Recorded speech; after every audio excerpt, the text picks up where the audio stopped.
Three of the happiest summers of my life was spent in Bristol, Wisconsin at the Bristol Renaissance Fair. I stood for about 10 hours in a 120-degree kitchen frying fish all day, and it was the greatest time I ever had. So, we're coming back to do a little coverage on the Bristol Renaissance Fair. So I am here with... My name is Julie McMillan. Hello, Julie. And so why don't you tell our folks here a little bit about the Bristol Renaissance Fair? What sets it apart from the other ones?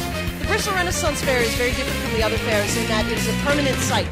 That most fairs, very much like a traveling circus, have to arrive at a site, set up tents, and then tear it down at the end of the year. We do not. We have 30 permanent acres that have 16 stages, over 200 merchants, and well over 400 performers that for 9 weekends, starting on July 9th this year, and going through Labor Day Monday, where we can entertain you for, I think we're open 10 hours a day.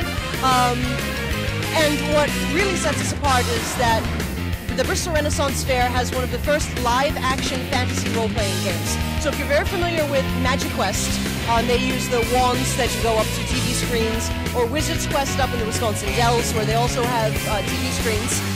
What RenQuest is that we have live actual human beings. So imagine a murder mystery, a scavenger hunt kind of all rolled into one, where you actually have to find physical people in physical locations on site and interact with them. So it's not totally scripted, and if you say something rude, then we can probably be rude back to you.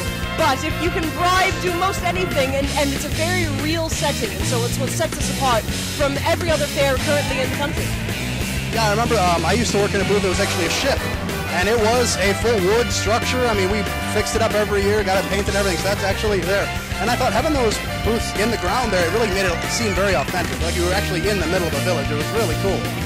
So, so other than the RenQuest, anything else you look forward to at the Ren Fair this year?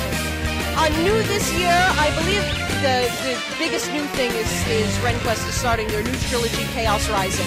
As far as other new things, what we're doing this year is we're having not one, but 2 times a day where you can go join our Thorngrim and one other delightful leader on our pub crawl. Wherefore, I believe this year the price is changing, so I can't give you the exact number. But you will be able to go to 5 different pubs and get 5 beers and play games.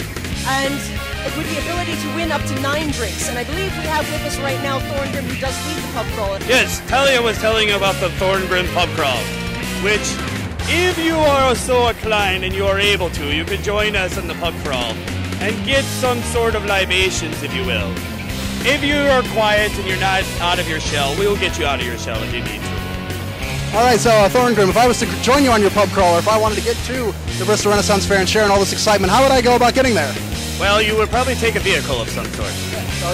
Some sort of horse and buggy or sleigh ride, whatever. Or giant iron horse. Griffin or something. Yeah, it's up in the Kenosha area. It's on the boat. If you actually are in our parking lot, you're in Illinois.